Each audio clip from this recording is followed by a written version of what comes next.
Pandagasms. Yay! What's up, everybody? How we doing today? Doing good. We're doing good. So we're gonna need just a little bit more energy than that. So how we doing today, y'all? Well, I'm good. You good? All right. Doing well. You doing fantissimo? Yes. Chef's kiss. I am doing fabulous. All right. I am your lovely hostess for the evening, Panda, and welcome to Pandagasms once again, Coach La. Would you be so kind to introduce yourself and let our lovely guests know a little bit about yourself? Yes. Well, my name is Coach La. I'm your favorite around the way therapist, and I'm a radio personality also on Heat 98.1 FM, and I host a talk show called Conversations with Coach La. And I'm also a psychotherapist in private practice in Hyde Park. Nice. And who do we have to the left of you? My name's Eric. They call me EJ for short. I'm a licensed real estate agent, also a professional DJ, a book author, and I work for a dental insurance company. Father of 3, grandfather of 1.5. 1.5. Oh, so one is on the way. Yeah. Got it. That's the half, the one that's on the way. Appreciate it. Thank you for coming to Pandagasms tonight. So would you rather me call you Eric or EJ? Either one's fine. Either one's fine. I'm going to just go with EJ. I like Renaissance man. Renaissance. Oh, and of course, we have the wonderful Harvey with AV. Yay! What up, Harvey? What's going on, man? What's cracking?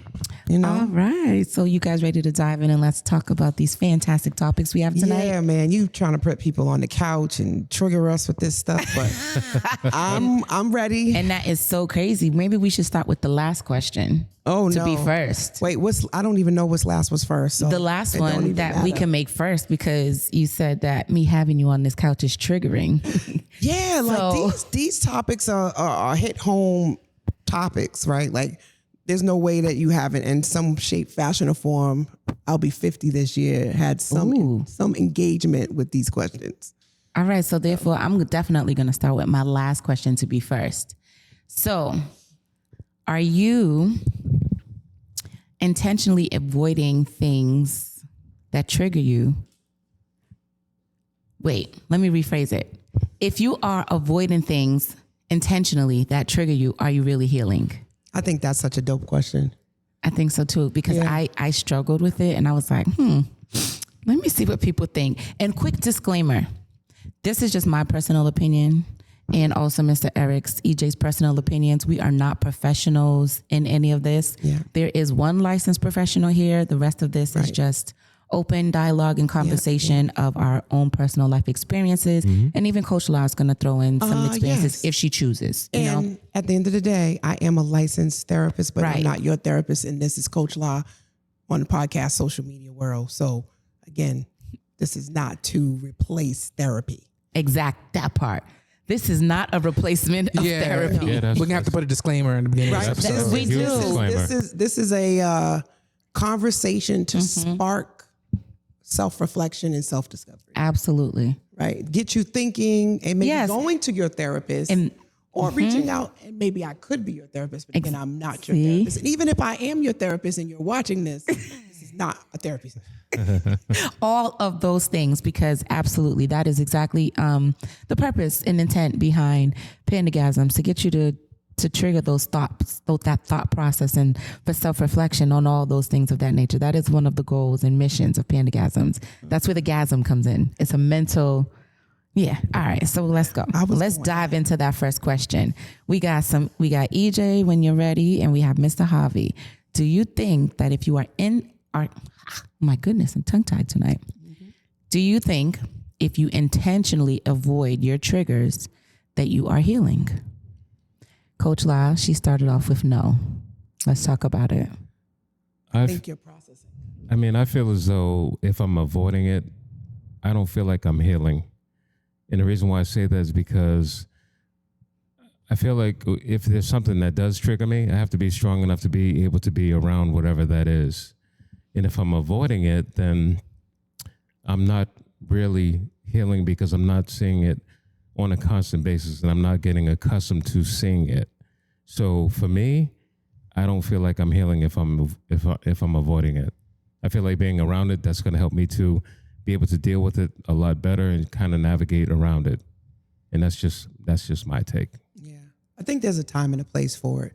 Sometimes you do have to remove yourself from certain situations. Sometimes you have to remove yourself from certain situations initially. But I think there's ways to remove yourself and still process. So I don't know, physically, if you like, say for instance, you were engaging in drugs and alcohol, right? And you avoid certain neighborhoods or certain people, right? That doesn't necessarily mean you're not healing.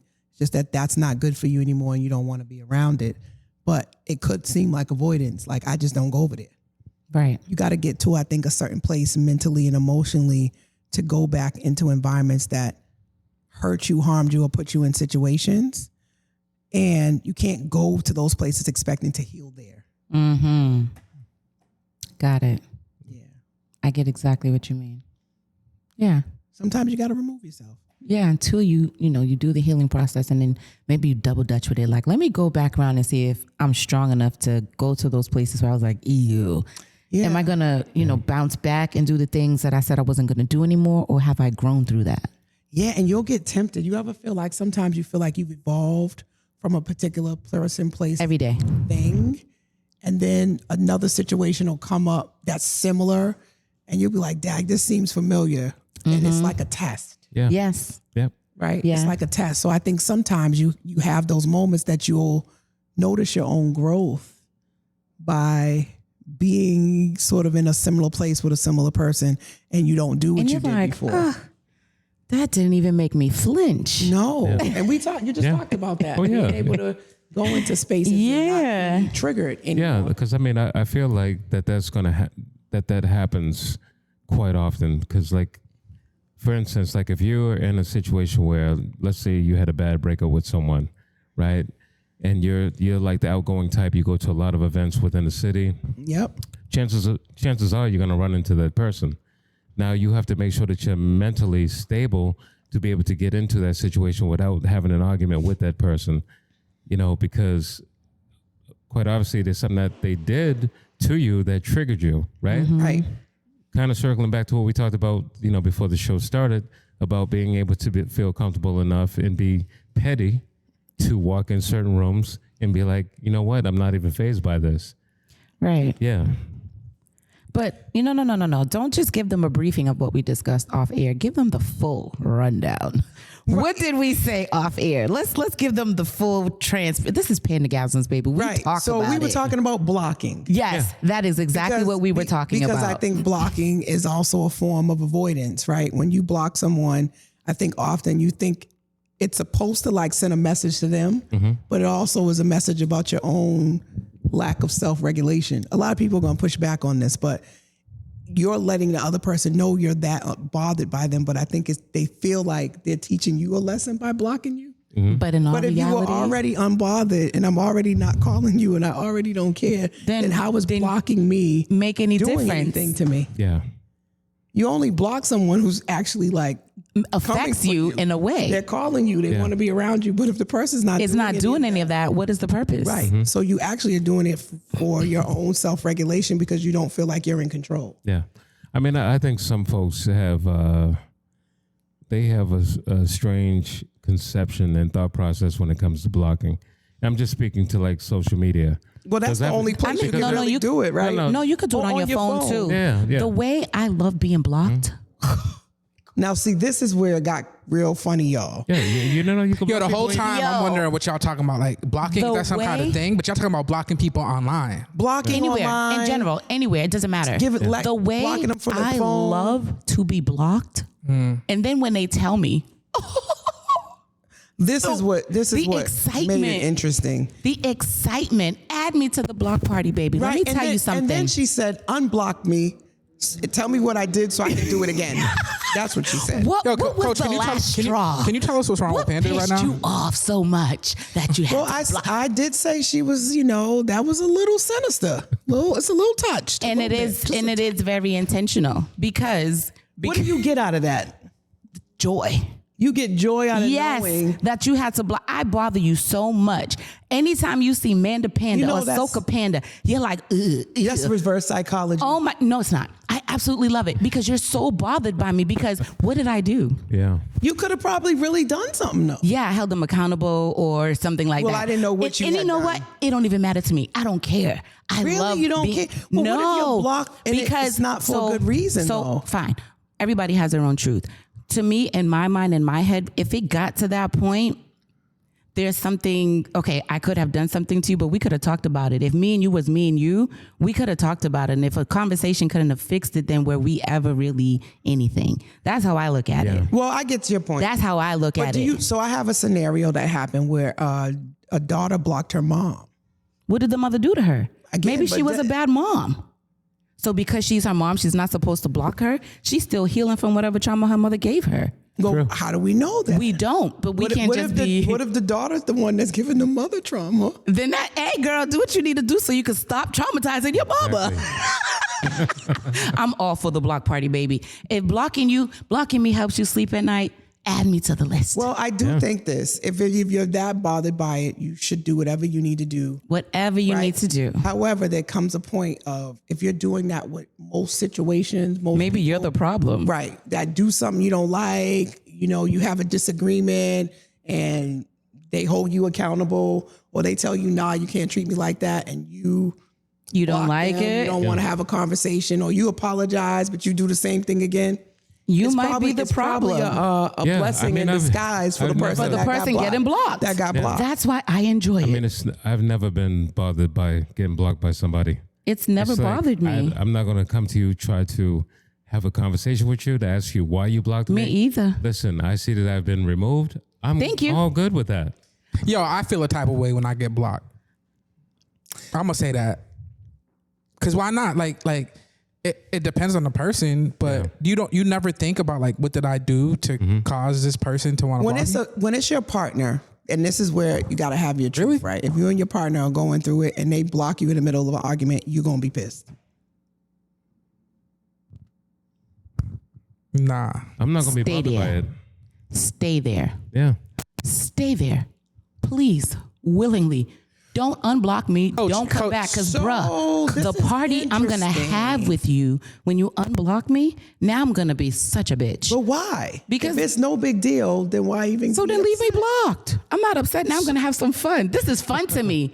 Yeah. This is So, rec time for me now. We think about arguments. Now I'm gonna poke the bear because my dude, Coach, I Co- thought Coach, we can were you okay define- because we Yeah. could have had a conversation. Yep. Exactly. Because people, strangers What's the don't big block deal you. about Strangers don't blocking? block It's you. not a big deal though. It's not a big deal. Now I'm having fun. But now why? Because it's entertainment. Now I'm Why? really gonna piss you off because I didn't even do anything in the Yeah. beginning probably that we could have talked about it. So- So now that you're mad, I'm gonna make you madder for fun. So, Just for fun. Like it's so shit and giggles to me. And if what you're sign did in you it- say you were? We ain't talking about that. We don't gotta worry about that. Okay. Can you Same define? thing as Coach La. Ideally, right? Okay. Ideally, if you're in a relationship and it gets to the point of blocking, it could be a number of things. Maybe it was a boundary violation. Maybe you posted something that was really inappropriate and they didn't want to see it. As you're saying, you could have had a conversation about it, but in that moment, they had an emotional response. And that's fine. Do you not have a conversation about the emotional response before you go to more petty? Absolutely not. Everyone you is go more entitled. petty. I am 42. But you go more At this petty. point in my life, if we are in anything that intimate and that is your way of resolving the conflict in that It's just moment, social media. hold that. Whatever just social media. Who cares? platform that it is for whatever reason, if me and you is supposed to be me and you have to block me, baby, keep me there. Keep me there. You won't have to worry So about you me must no break more. up a lot. There's nothing to break up about. I do my best not to get into relationships because I don't mind being broken up with.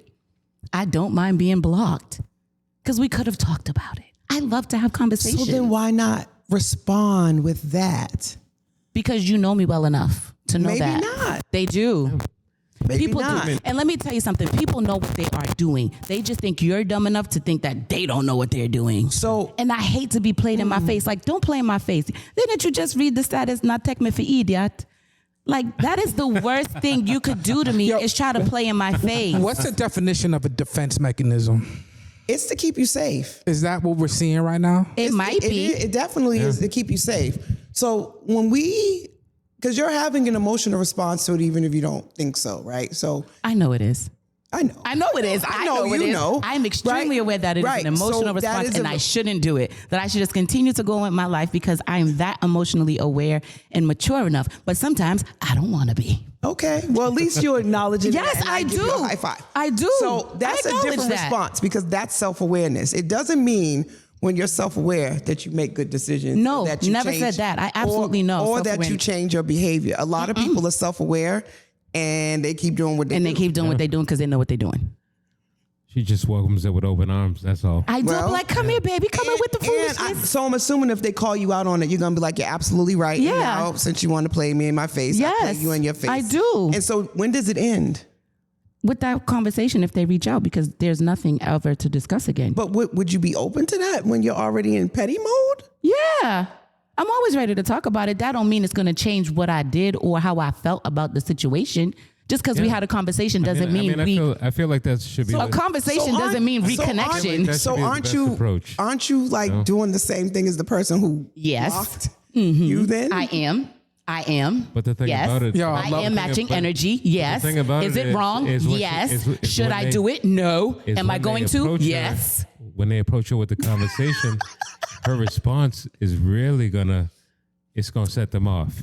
Listen. I'm going into therapist mode. Please Ideally, do. Right. This is radical acceptance of her truth. Yeah. Now, if this is working for you, continue. Does that work for you? How are your relationships based on acting this way? So let me be honest. Okay. A lot of my friendships are very long And you act like this? because we have such transparent conversations. So do they say you did this? I feel like blocking you, but I'm not. We So don't let's even talk block about it. each other. I've had friends for the last 23 years. So you piss them off, but they don't block you. We don't even get to the place So y'all of don't get mad pissosity. at- y'all We don't get do, mad? but we have conversations. Okay, so how do you Hold on, initiate the we conversation? both. I'm snitching. Both me and Panda have lost some good friends over stuff that we don't know. Some of us we And it don't could know have been a because, and some of it is conversation. what we did cause, right? Yeah. So it has happened. I'm transparency coach over here. Absolutely. Well, I mean, I was figuring we would get there, right? But ideally, right, if we're always emotional and everybody's always reacting, isn't that precisely what we teach our kids not to do? So, and this is why we're having this conversation because I struggle with those things. In one moment, I'd be like, girl, just forget it. And then the other side, I'd be like, poke the bear. That's why we're here. I'm extremely aware of what I be doing. I just be like, I'm in limbo. I'm in, my phase of life right now? I think I'm on a seesaw where my evolved version You is sound like Issa Rae when she has those out-of-body experiences. So they all have names too. So we be in our head and I'd be like, they be like, don't do it. And I'd be like, all right, we're not gonna do that. Then no one be like, nah, let's just do it because, it's about to be lit. Because it's gonna work out like this because they're gonna do that and they're gonna do that. And we'd be like, bet, watch. Let's see how it happened. And then it does. And we'd be like, oh girl, we called it. Do you know how many people are in jail because they act like that? But I stay in my house and I think about it in my room and I don't say a lot of these things out loud. I just like to watch. There's a lot of people that are incarcerated who have these I problems. think it through sometimes. Can I just? and Again, they I'm were not. so like a do-over. I'm not sure.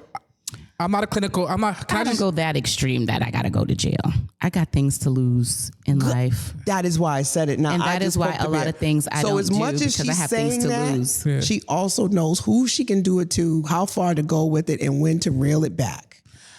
Sometimes But we were talking about being blocked. So if I'm being blocked, absolutely I know what to do and how to do it. I'm very strategic. We talked about this on your show. But that's what I'm saying. yeah. So most people who are acting this way, you get something out of it because you're also emotionally charged. And earlier we said we do it because we're unbothered. Yeah. But it's not that we're unbothered. It's fun though. So this is from perspectives to it.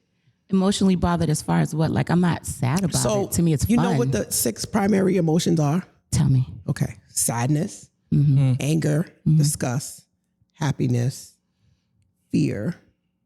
I'm missing something. Surprise. Those are the 6 primary emotions, right? Those are the 6 primary emotions. So when something happens and you enter a space, person, place, a thing, your body has a response. It's similar to having to go to the bathroom. You can't control that. So it shows up, whether you've named it properly or not, recognize it or not, we all have relationships with these different emotions. Right. So when you say it's fun, that's not the primary emotion that happens when you get blocked and find out you get blocked. It's more of a surprise, like, oh. So if it's surprise, right, then that comes back This to is what we're doing. This is what we do it. and then it comes back to, well, who is the person who did it and what is your connection and relationship? Right, the Because, levels. right, is it all like, wow, I'm surprised, but damn, I thought we was cooler than that. I thought we were in a better place than that. Oh, that's how you feel? So there's an escalation that then makes you go, okay, I'm gonna show you. Because you could have just called me. So now I'm gonna have some fun with you. But now that's anger probably. If you go from surprised and it escalates and now you're like, this is fun. I'm gonna play with you now and make you feel away. No, it ain't anger. No, it ain't. No. When I'm angry, I shut down. Angry, So hurt. surprised behavior makes you want to get back and to get petty. It depends on the person, the situation. It's levels to it. Right. And that's what I'm getting at. So if there's six But primary again, that's- emotions and it goes from surprise, what we then do, if it was surprise, we have to interpret that emotion and then feelings and perception and rationalization comes in, and that's the next level. So you could take surprise and be like, I ain't gonna do nothing. Wow. And I don't. Surprise. Wow. I don't know why. Depending on the situation. I don't know. I don't know how that happened. I wonder if they meant to do that. Was that an accident? For instance, I had somebody collaborate with me on a post and then they unaccepted the collaboration. I was surprised. I didn't jump out the window. I sent them a message. Did you mean to uncollaborate with me on the post? So that gave them the opportunity to explain. I didn't immediately go, oh, that was real rude. Why would you do that? It's technology. We don't know. But if there's already an issue or drama or there's a problem, there's something else. Because why would you just get blocked randomly out the blue if there's not already a problem? Right. That's why I say keep me there. So What's wrong that's with what I'm- saying? What's but wrong I'm with wanting saying- to be 'cause kept my point in block? is that it's bigger than just being surprised if there's an underlying issue. Nobody just goes and just blocks somebody just to block And that's the person great, for right? nothing. Okay, so all right. Just for clarity, if that was to happen, you would expect for me to ask the person why? No, I would expect that you would know why. And so, Oh, I usually do. right. So then the get back of all of it. I'm why not getting wouldn't you? back. I want them to keep me there. I didn't say I was doing anything back. I said, No, I thought you said now we're gonna have fun with you. And we it gets, are. Keep me there. What, Yo, did I this miss is a something? crazy conversation because looking from the outside, this is why couples therapy is so important. Yes, it is. Go ahead, break it down. Because you need this third person. Because I see what you're saying. That surprise to keep me there, or oh, this is what we doing. That's obviously anger. It's so obvious. Even the way you say it, your like Your energy is energy. Okay. let's go. But we're not always aware, right? I don't think we're I'll always take aware that. If that's of. Because if it's fun and it's not a big deal and I'm unbothered and good riddance, then why wouldn't we just be done with it? Why would it escalate to a next level of the get back? There's no get back. Why is keep me there a get back? Because there was the other piece of I'm going to have fun with you now. If you unblock me, absolutely I'm going to have fun because why didn't you keep me there? Because you go into a different scenario now. I can speak to a situation. I've been saying that from the beginning. No, what I heard you say is you could have had a conversation with You me, could but have, you didn't. So and you now didn't. I'm going to have fun with you. When you unblock And I'm going to me, get as if you petty. unblock me. I'm going to get as petty as you get. Yes, because you should have kept me blocked. And I want to have a conversation. You said you would be open to the conversation, though. Yeah. So then why are we going to the left? It depends. Like we said earlier. That's my It point. depends. It's case by case. Just my rest of It's cases case by is case. always bigger than. So maybe it could, I don't it's know. If always that's bigger, how it it's could, if always that's how it, bigger than just saying I'm unbothered and it's no big deal. Keep me there, because that means that was a relationship and that surprise is connected to someone that you were connected to, or you would just be like, whatever. great. if that comes off as anger, first of all, if you unblock me, I ain't even gonna know because I ain't really bothered by you in the first place. I So wouldn't I'm even gonna know. I would know if you pop up back on my timeline. But I don't even be knowing who blocks me. And you know when I find out, You see it, you know, like no, if you're, you know when I find out somebody may have blocked me is if we're all on the same thread and you happen to be in my friend circle and they're talking to you and I can't see you. you see this, you're like, oh No, shoot. I just can't see you. I can't see what your comments are. That's the only way on social media that I've known. I had a real petty situation. I was being real petty with this situation, right? So ex-girlfriend of mine, one of her girls, I see them out there at a party, right? This friend of the ex-girlfriend, she blocked me before me and the ex broke up. I see her out at a party. She doesn't speak, whatever, and that's fine. Right. Because we're not friends anyways. Correct. But then I say maybe like 4 or 5 months later, Right. all of a sudden, she unblocks me. She Right. sends me a friend request. I'm Right. like, wow, really? That's weird. So I hit a little ding on my phone. So of course I jump up. I go into a messenger and I'm like, is there a reason why you requested me as a friend? Correct. Curiosity. Like what is your motive? With Exactly. 20 question marks. Right. I'm like, you have approximately 30 minutes to respond to my question. And if you don't, I'm blocking you. Watch me. I'm going to live my life. I ain't got time to be blocking people and doing the get back. Yeah. I got way too many important things and great things, and I'm too blessed and too grateful my thing is just, to hey, be doing wait, that. let EJ finish. my thing is, listen, if you block me, just stay blocked, stay gone. I've seen people who have actually, that are like friends with my ex, guys included, who took me off their page or whatever, because it says, they come up as like someone you might know, add friend or whatever. I see these folks out at parties and stuff like that. Hey, EJ, what's going on? What's up? You're not going to get the same energy. Because if you got to follow along with the pack, then, hey, Stay there. Exactly. I think we put way too much weight on social media. So, just to not stay on the topic for too long, because this was fun and entertaining. we can. But this goes back to something in a minute. That Real quick, hold on.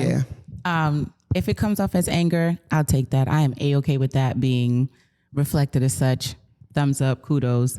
The main thing where we were going to, well, not the main thing, but one of the conversations that we were going to discuss was attachment styles. Yeah, we want to talk about that. And we could dive into that because I think they kind of coincide. I think so. It absolutely, attachment styles kind of reflect on why we do what we do and all the fun things that we do in relationships, I had whether to take me some notes for y'all. they're platonic or romantic. I took And me it's some so notes. funny because when I first started the show, like many years ago, we did this topic in my living room. And it was because I read the book. Two of my friends, one of my cousins and one of my friends had told me to read the attachment theory book. And I was like, oh, this is a pretty interesting book. Okay. So that's where I started to learn about attachment styles. So, we had a conversation about it, but it was just two of us had read the book and we were kind of like having the conversation with everybody else about attachment styles. And it was kind of new at that moment. This was maybe about 3 or 4 years ago. But now, as time grows, you evolve, you start to learn more things. And I'm like, maybe we should revisit this conversation and bring a little bit more awareness to the people because a lot of people don't even know about attachment styles. So you sent me the test. Yes.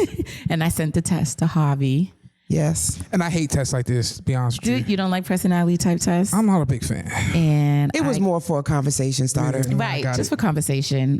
I think you should use this only to get insight. I think the questions that they asked were good questions. They were good questions. Not gonna lie. That's what I liked.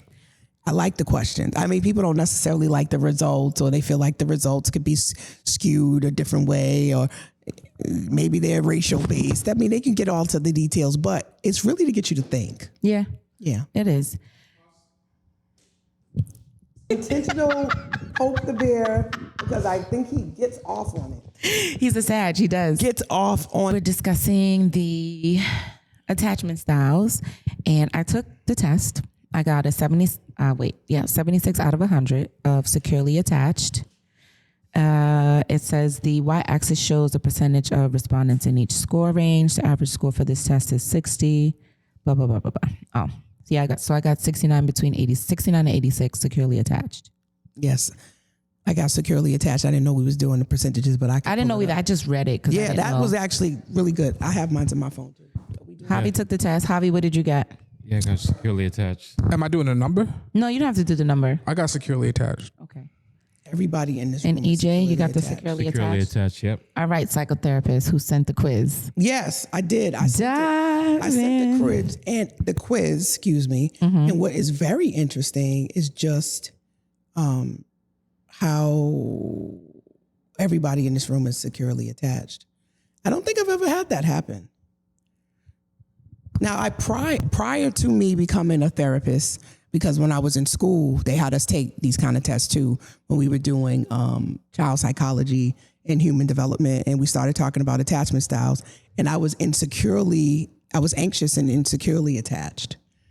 Since I've developed my self-awareness, emotional intelligence, I'm now securely attached. So it was interesting. I don't know if it's age, I don't know if it's intellect, but everybody in the room got securely attached. I've never had that happen. Everybody always usually falls differently. So that's my first observation of all four of us. In the past, I was definitely an anxious secured attached, if that was the thing, because there were a lot of times where I would have to talk myself off ledges because I'd get in my head. Yeah, you kind of did that in the last segment. I mean, that's what I told you. I'm in the seesaw part of my life. I know that. Yes. I go back and forth. I definitely toggle between the old Amanda and the Amanda that's trying to be a better version of herself. I love that. I can admit that. But I think absolutely know that. As a therapist, I still have those Issa Rae moments. I know that for a fact. And so that's why, I was curious about the first question. If, intentionally avoiding spaces that might trigger you, is that healing? Because this place, I'd be like, I might bust her in the head. I got things to lose. I'm staying home. So I know that about me. You know what I mean? So that's why I asked the question for a reason. I think that's emotional maturity though, don't you? Yeah. That's like not really avoidance. That's making a smart choice. So see, that's why I was asking, because I'm like, I struggle. Right? But don't we? Because I could be, yes and no. Because EJ said I could be the bigger person and still going to be like, there's only one person out of the 95,000 that I associate myself with. You know what I mean? Right. I don't have to stay home. I don't have to want to feel like busting upside the head. Why do I feel that way? Maybe I need to sit in my room and process why I want to bust upside the head. You know what I mean? But we back to the attachment styles, and we all took the test. So the talking of the not being so anxious and being secure, because I got things to lose. So a lot of times I'm like, I'm not doing that. Can't be babysitting people. Well, the pure essence of attachment styles really dates all the way back to the 1950s. Lord. And it has a lot to do with child psychology and parenting and closeness to your caregivers. And that's really what develops your attachment style. So ironically, if you don't have a secure attachment style, it usually speaks to your needs not being consistently met and your proximity to closeness. So that's why I said it's usually not the case that everybody's securely attached. Makes sense. Right? Like my parents were not consistent in all of their parenting, and there was definitely some practices in terms of discipline, and that wasn't consistent. So I can understand why I was initially anxious and insecure and needing like validation and reassurance in terms of safety and closeness with relationships, because that was part of my parenting. Early years of parenting. So that's what really it's about, is children are biologically wired to seek closeness for survival. And that makes sense. When you're a baby, you can't survive without being taken care of. Yeah. Right. So if you are left to cry, you left in soil, you're not fed, it's sort of all about those things. And they observed children earlier on that didn't get cared for, provided for, and how that sort of helped, how that impacted their ability to give affection or accept affection. So it's funny that you say that. So the people, all right, so as a therapist, the people who didn't get all that affection and stuff, how do they usually turn out? Avoidant or secure? Well, that's a great question. According to the research, there's like a 50-50. Yeah. Like 50 to 60% of the population is securely attached. And then the other 50% of the population tend to be either avoidant or insecure. So that ironically or ideally, most of the secure people are going to end up with somebody who's avoidant or potentially insecure, which may Jesus explain some of Christ. the push-pull relationships that we find Lord ourselves have in. mercy. All right. So just full transparency. you know, and I'm just going to speak for myself, and I'm pretty sure other people from the West Indies can relate. I did not grow up with affection and all those things. I didn't start like hugging people comfortably till I had my daughter 18 years ago. She's the affectionate one. So when she started to want like hugs and stuff, I'd be like, oh my God, I gotta hug someone. You know, and even though there's culture, there are cultures that when you enter the home, you hug, you kiss, things like that. I never had to really think twice about it. I just did it because that's what we had to do. But if it was to engage with a stranger or hug or somebody, I'd be like, oh my God, I got to go into this place and hug people. I got to touch. It was a challenge. It was a struggle. So I don't know if that was me being an avoidant or was I just secure enough to know, don't touch me because this is weird. Right. Why are you doing this? Right. But now I like it. Right. So like, what does that mean for me? No, I think we evolve. I mean, when you say we evolve and No, we we sort of definitely do. start to learn what we need, and we learn also that it's not unsafe. We learn, wow, that felt good. And you're right. Most people start to change when they have kids. Yeah. Your children you get a become little like soft spot. mirrors. Yeah, no, I feel like that definitely changes you for sure. Because I know for me, it was more so like anxious attachment because there wasn't a lot of like, hugs in my, growing up as a kid. I can't even really recall getting any hugs from my mother. Did you get I love yous? They get what? I love yous. Oh, no, I didn't hear those a lot either. Right. I'm proud of you. I Good didn't hear- I job. didn't- Right. None of that. None of it? There just wasn't that. a lot of like, and I mean, that's not to like, bash my parents or anything like that. Right. That was their parenting style, right?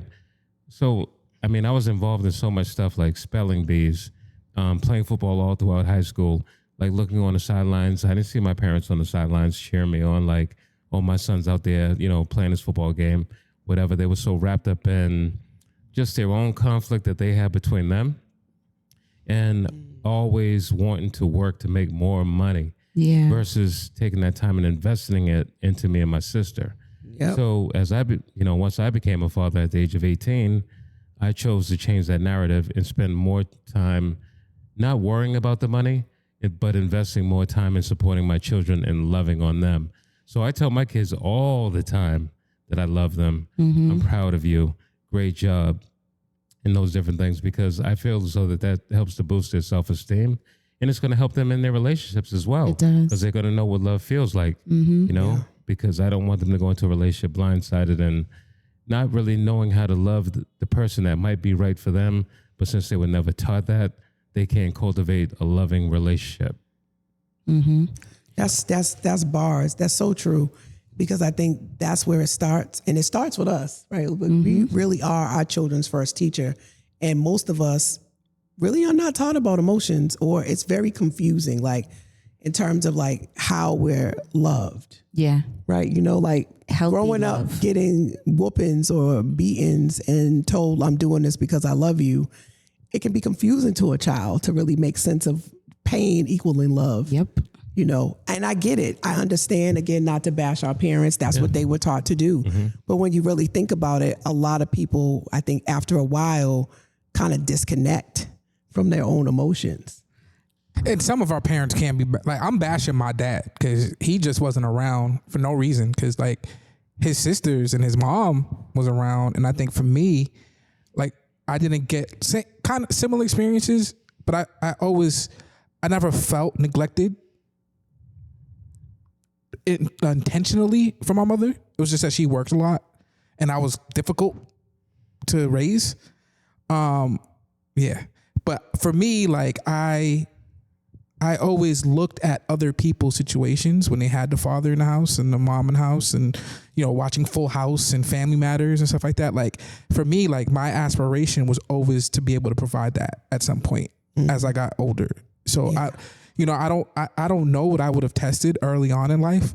I ended up getting married early, and then it's like years of couples marriage therapy and single therapy, right? And we eventually grew into the way we love each other and the way we commit to each other. But I think that it's okay to hold some of our parents accountable, right? because they were the adults in the room and we were children. And I say that when you said I was difficult, some of us internalize that when we don't get what we need, that we're the problem. Right. Instead of it being that our parents Didn't know learn, get the skills, the patience, the love. And when I say I'm not bashing them, because that has helped me to understand from therapy before I became a therapist. I didn't have the mother that I wanted or the father that I needed when I was a kid. My father did a lot of reparenting as I was a woman. That helped me have a father when I was a woman. That was very, very helpful. So when he passed away, we had a way better relationship than I had when I was a child. My mother, on the other hand, has never taken accountability for anything. She's always been in the right, and it's always been me. And I had to really take a long time to process that, because if your own mother's always telling you that you're the problem, how can you go in the world and not feel like you're the problem? That's facts. Oh, geez. Yeah. My story is exactly the same for a very long time. You know, my mother had me feeling the exact same way. And it really started to like bother, you know, my self-esteem, the way I felt about myself. It just felt that I couldn't be successful and elevate out here in the world. Wait a minute. I know where you're going with I it. think he might say what I'm about to The say. insecure thing. Yeah, exactly. No, that's not what I was going to say. Oh, but that's what I was going to say. No, but I know that's what he was going to say. Ask your wait, before we get to Javi's question, are you done with what you were going to say? Yeah, I'm done. Javi, what was your question? No, because I don't. Is it okay if we talk about that? Like, of course. Conversation. Yeah. So, and there's a reason why I asked you your age, right? Not to age shame you, nothing. We're all over 40 here. Yeah. But I noticed like the generation, like right before me and after, men tend to be very, I don't know the word. You know, Hyper masculine? It's related to that. Is their view of masculinity. I've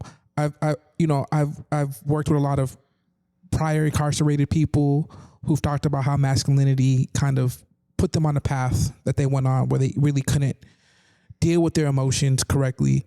And most men I know, high 40s, 50s, 60s, they act like everything's all right, but it's very clear that they're dealing with a lot of deep Demons, especially Boston.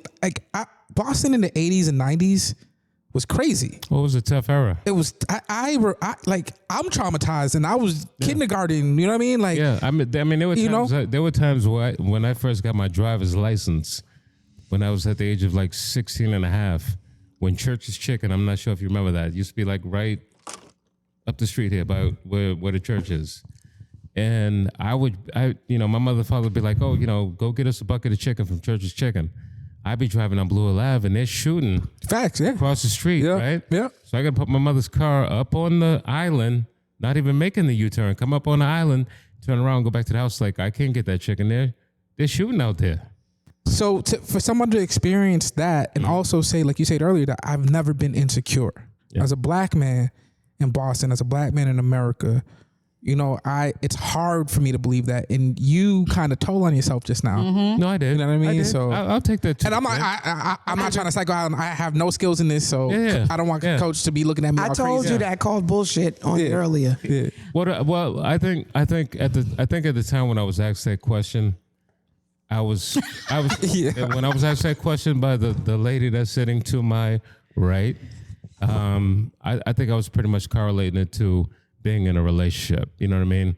I didn't really take a look at it from like a worldwide perspective when it comes down to like dealing with my parents or dealing with teachers or just friends in general. You know what I mean? I didn't really look at it from that scope. So I'm so proud of you. Me too. I mean, I'm man enough to take it to the chin and say, okay.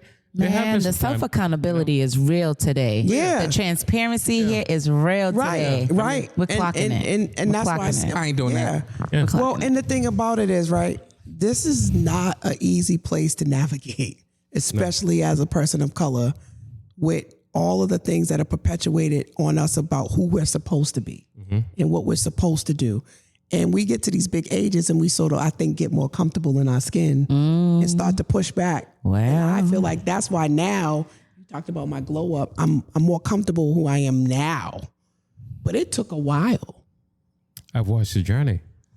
Like when I came so many to questions. the station, people thought like I just met you. Right. They're like, oh, this is Coach La. I'm like, no, that's little Lala. I have questions. So many questions right now. So we're going to rewind it back just a little tiny bit. So basically the attachment styles are from what we did and didn't receive as kids. Right. Is this correct? Whether Right. we were nurtured or not. Right. Certain things that we did and didn't receive, our wants and our needs. Right. So as children, right? Let's keep this in mind. It's as children. Right. Now that we're adults, at what point in time, this is individual questions, did you accept your parents for who they were to be like, I get it. That's tough. I get it. yeah, I I get think who that's they tough. were. I get why they did what they did, why they did the things that they did. Like that light bulb, you had like that aha, that epiphany. At what point in your life did you stop putting When I became a therapist, so it's just a question because I hear this a lot from people and I'm not saying it's a wrong thing. And again, Right. we're not bashing our parents because they did what they knew in those moments, right? Culturally, depending where you're coming from, you know, us being first generation Americans, our parents did what they knew how to do coming to America. So right. at what point in your life did you go, I get it? I don't have any ill feeling towards my parents anymore because I understand who they were. I accept who they are, who they were in those moments. Like at what point did you stop blaming your parents for being an adult? I don't. I think the blame. That's a strong word, right? And I say this because it cultivates you, right? It does shape who you are. It does. It's what you do with it once you realize, okay, I don't really like touch. Well, I don't really trust people, and that stems all the way back to when I was younger. Mm-hmm. I don't think everybody makes that connection. Like, Right. I don't think we do. I think therapy does help a lot of people make the connection, or your partner. Remember, 50% of the people are secure and 50%, give or take, are avoidant or insecure. So you get a partner who challenges you, that you actually really like, you really love, and they become a mirror. And then you're like, wow, I really want to be with you. And they start pointing certain things out. And that's usually what brings people to therapy, is their relationships. So at what point in your life did you start to accept your parents and be like, okay, I get it. I get what they had to do. I can't really put all of who I am on them because now I'm old enough to know better. I'm old enough to do better. Like you recognized you didn't want to continue the patterns of your parents and you wanted to be a better parent than they were. Like when did that kick in? I mean, it kicked in for me, I would say roughly around my late 20s. I'd say probably like 28, 29, somewhere around there. That's when my mother and father had like parted ways for good. Because a lot of times I saw, throughout the relationship between my mother and my father, you know, they were always like separated at times. You know, my father would leave the house, and one of those times when he left, you know, he had a child. And once he had the child, that changed my mother into like someone totally different. And like I saw, like me and my sister, God rest her soul, my older sister, we both look like my father. So a lot of times when my mother got mad at me and my sister, it was like I could see this look in her eyes, like if we got like beat for something or we're in trouble for something, we could just see that look of anger in her eyes because she was spewing The out projection. anger for him On y'all. towards us. Right? So even when he left, got into a new relationship, remarried, and so on and so forth, she was mad at the fact that we still had a relationship with my dad. And my dad was actually a really great guy, you know. To you. So I don't really know what the underlying situation was between them because, you know, like they say, this is grown folk business, stay out of it, right? Right. So You know what? Real quick just to piggyback off of that, if you are a parent or a person watching and you tell your children these things, this is adult business, it don't got nothing to do with you kids, act like it. But Act it like always has something. Stop projecting whatever gonna negativity is happening between you and your partner on the kid. yeah. It's going to impact the kids, though. I get that. Right. However, they're telling us to stay out of adult business, but you putting me in it because you taking it out on me. Yeah. I didn't even do anything. Yeah. I'm just here existing from y'all, thing that y'all did, and I'm here because of that. Right. Now y'all mad at each other. Now I got to deal with the repercussions of y'all being mad at each other. I didn't even do anything. Yeah. I'm an innocent bystander here. You know, so for those of you that are watching that like to project whatever you're going through on other people, maybe you should call Coach La and get, some therapy going on, because projection is not healthy at all. If the person didn't cause like the malfunction or the disgruntledness or whatever ill feelings you have, you shouldn't be taking it out on those people, because that's not cool. It's not fair. Yeah, I think that's the question about when do you get there. Right. When do you get there? Because when you think about it like that, and I used to often say that, I didn't ask to come here. And me and another good friend of mine talked about some of the really mean things parents have said to their kids, like, I should have flushed you down the toilet. Like, that's awful to say to so a kid, horrible. right? But so many kids from that were born in the 70s have had their parents say that to them. And you know what?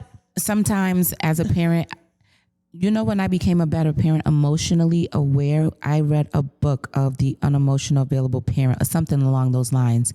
And that's when a lot of the light bulbs as a parent clicked in my head, because I'm like, oh my goodness, I'm doing a lot of the things that I said I didn't want to instill in my kids from the old generation. So that book was like my light bulb. Right. And then my other light bulb was one time I was looking at my birth certificate and I saw how old my mom was when she had me. And I was like, oh my God, I'm her age with my kids.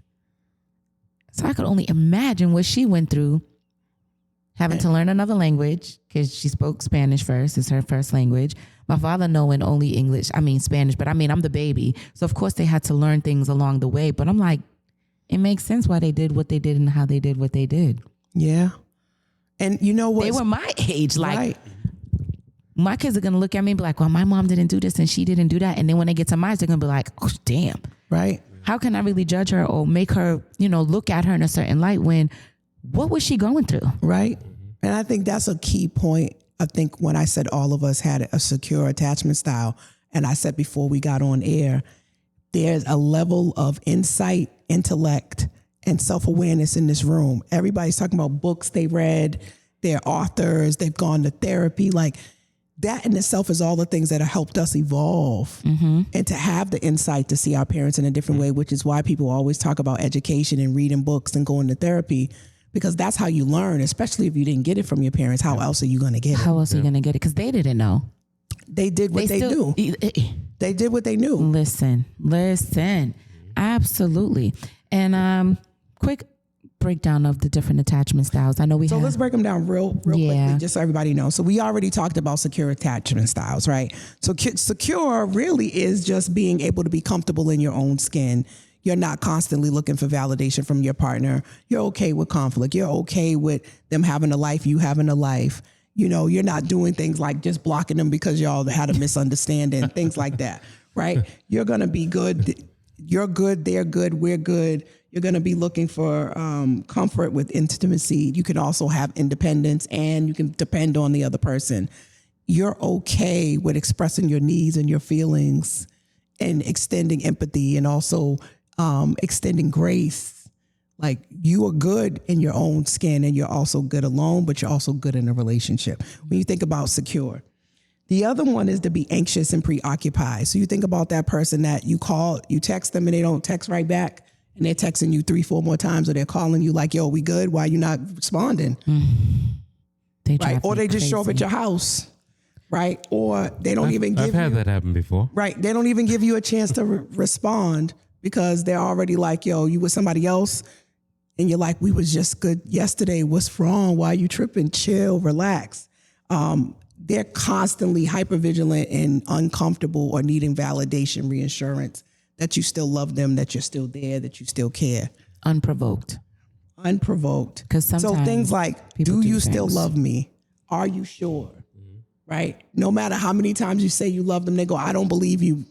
I don't believe, but what else can I do? I've been doing all of these things. So then you have avoidant and dismissive. So these are the people that show you all this love, could love bomb you, and then they disappear for days and they're not answering, or they're like, why are you so clingy? Why you keep calling me? You're like, I thought you liked me.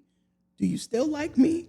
Right. And they're like, man, I'm good. I need some space. And then they come back and they want you again. I got it. I don't need anyone kind of people. Right.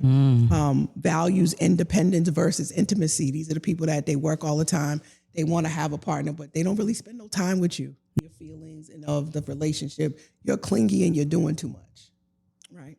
Again, that's their perspective of you. They associate associated with emotionally unavailable caregivers. So often when you see that, they do that to protect themselves. So I don't want to get too close to you because you're probably going to withdraw your love, and I'm going to do it before you do it to me. Right? Can that be a trauma response too, for like abandonment I issues? think if you have had inconsistent parenting, more than likely there's some trauma in there. Right. Right. If you think about the latchkey kids from back in the day, you're coming home, there's nobody home, you're making your own food. There's nobody there when you go to bed. Like those are like the kids that kind of couldn't tell nobody that was happening because you keep your house business. What happens in this house stays in this house. Right. I feel like I'm from the generation where that was all the kids. It was. Right, So again, think about how many of us that was our reality. Yeah. Right. And we were taking care of our brothers and sisters. And then we also grew up in the time where crack hit the scene. Yeah. So a lot of people's parents was dealing with being addicts. Right. And we were covering it up, right? You knew not to tell nobody because they would come remove you and it would just be worse. The people would wherever come. they put you. Yeah. The last one is disorganized, fearful, avoidant. And I think this one is the one that's really hard because they're like, come here, no, go away. Desires connection, but they're afraid of it. You can't really get close to them, right?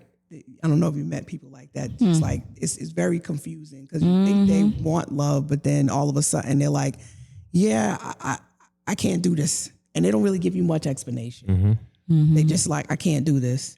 They're constantly afraid they're gonna get hurt, but they also will call you up and be like, "I didn't mean it. Can you come over?" So some of the people who do those situationships where there's lots of sex and there's lots of this, but they'll never commit. As soon as you do that, they ghost you.